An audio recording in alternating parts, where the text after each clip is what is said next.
కాపు వర్గాల మీద, కాపు అనుబంధ వర్గాల మీద జరిగే దాడిగా కొంతమంది వివిధ జిల్లాల నుంచి చాలా మంది కాల్స్ కూడా చేయటం జరిగింది. నిన్న ఈ రోజు కూడా నాకు కూడా కొన్ని కాల్స్ వచ్చినాయి కుల సంఘాల నుంచి. కొన్ని కుల సంఘాలు అయితే బహిరంగంగా మద్దతు ప్రకటించాయి అల్లు అర్జున్ గారికి, అరవింద్ గారికి. ఇది సరైన విధానం కాదని. బండి సంజయ్ గారు హాస్పిటల్లో వారిని బాలుడిని చూడటం జరిగింది. అదేవిధంగా పెద్ద లక్ష్మణ్ గారు బీజేపీ పార్లమెంటరీకి సంబంధించిన ఎన్నికల కమిటీలో ఉన్నారు, వారు ఎంపీగా ఉన్నారు, జాతీయ నేతగా ఉన్నారు, వారు కూడా స్పందించారు.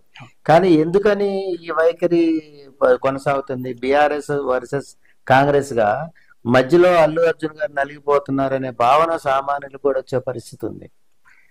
సార్, ఇది కాంగ్రెస్ పార్టీ రాజకీయ కోణంతో చూడలేదు. ఫస్ట్.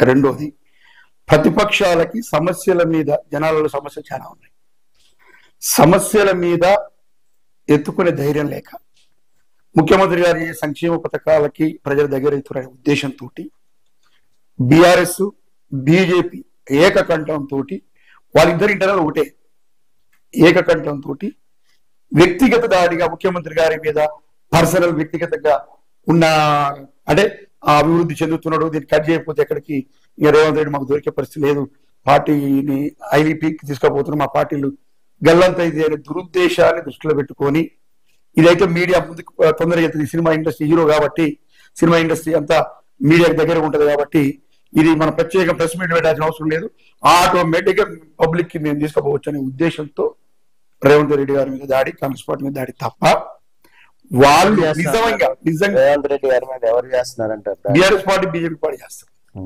ఇప్పుడు సోషల్ మీడియాలో అసభ్యంగా ప్రవర్తించినా లేకపోతే ఇంకో రకంగా ఉన్నా మీరు చట్ట ప్రకారం చర్యలు తీసుకోవచ్చు, తప్పకుండా జరుగుతాయి. దాంట్లో ఇబ్బంది లేదు కదా. ఆ విధంగా రాష్ట్ర ప్రభుత్వం ముందుకెళ్లే పరిస్థితి ఉంది. రేవంత్ రెడ్డి గారు ఆ స్థాయిలో నిలబడి ఏం కావాలో చేయగల సమర్థం. పోలీస్ వ్యవస్థను కూడా అంత పకడ్బందీగా నడుపుతున్నాడు.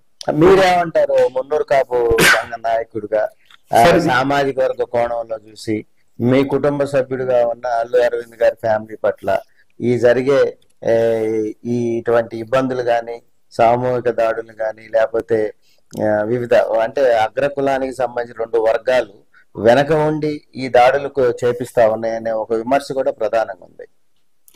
అంటే మెగా ఫ్యామిలీ చేతిలోనే సినిమా ఇండస్ట్రీ ఉంది, పెద్ద మనిషి తరహా మెగా ఫ్యామిలీ దీంట్లో సినిమా ఇండస్ట్రీలో ఉంది అనే భావన మొదటి నుంచి ఉంది.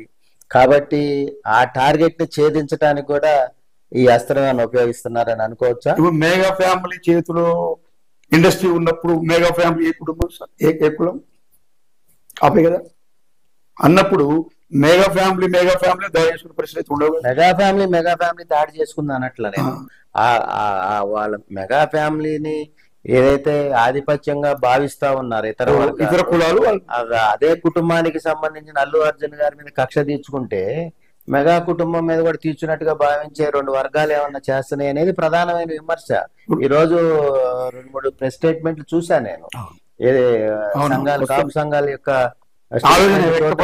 తెలిసి తెలియకుండా కొన్ని మా సందర్భాలు ఇవ్వాల్సి వస్తుంది. కానీ అల్లు అర్జున్ మున్నూరు కాపు ఒకటి కదా, కుటుంబంలో ఇంకొక వాళ్ళు ఏదైతే దాడి చేస్తున్నారు అనుకున్న కుటుంబం కూడా ఉంది. ఇలా ఫుల్ సపోర్టింగ్ వాళ్ళు ఉన్నారు. మరి వాళ్ళు కూడా కనుక ఏ కార్యక్రమాలు అర్జున్ కోసం చేయాలనో వాళ్ళ మామగారిగా, వాళ్ళ కుటుంబంగా, వాళ్ళ చుట్టాలుగా, ఉన్నత స్థాయిలో ఉన్న వాళ్ళంతా ఆయన వాళ్ళకి హెల్ప్ చేసే పరిస్థితిలో ఉన్నారు. ఒక సందర్భంలో రేవంత్ రెడ్డి గారు చెప్పిండు, మాకు అల్లు అర్జున్ కాదు, అల్లు అర్జున్ వాళ్ళ భార్య మా చుట్టాలు, మా దగ్గర రిలేషన్ అని చెప్పని.